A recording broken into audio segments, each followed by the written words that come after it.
C'est une course effrénée dans laquelle sont engagés les États-Unis et l'Iran ce samedi pour retrouver l'un des deux aviateurs de l'appareil de combat américain qui s'est écrasé sur le sol iranien. Deux pilotes qui doivent s'éjecter au-dessus du territoire iranien, ça c'est vraiment la grande première.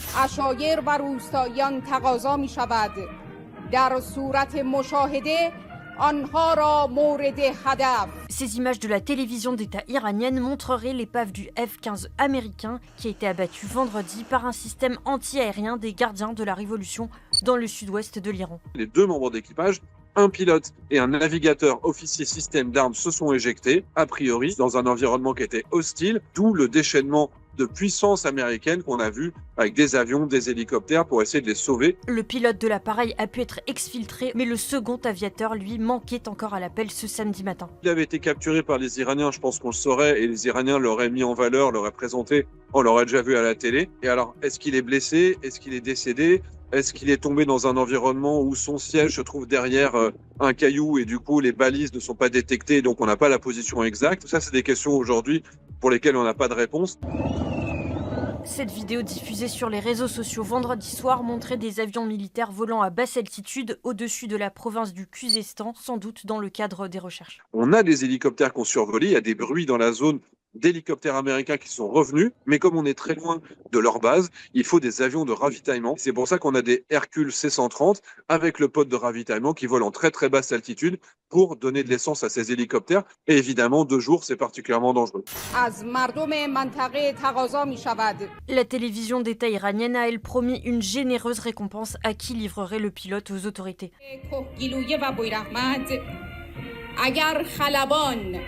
یا خلبانان دشمن را دستگیر ژدگانی و پاداشی در خور به شما اهدا می‌شود. Les Iraniens, de leur côté, leur objectif, c'est de capturer l'éventuel pilote qui serait encore vivant au sol. Donc, ils vont déployer principalement des moyens au sol puisque leur aviation n'existe plus. On se doute qu'il y a quelques équipes de miliciens et les pasdaran qui ont été déployés sur la zone.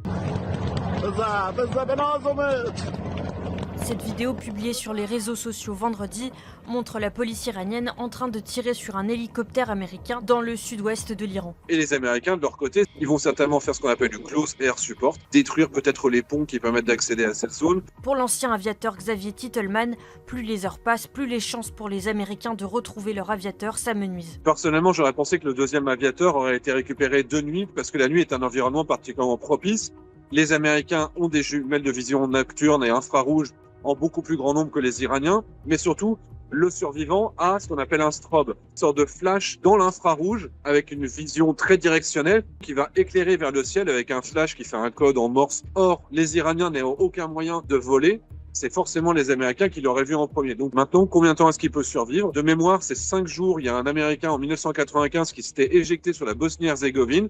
Il avait mangé des escargots, etc. Donc c'est le but des entraînements à la survie qui doit permettre de tenir plusieurs jours si c'était nécessaire.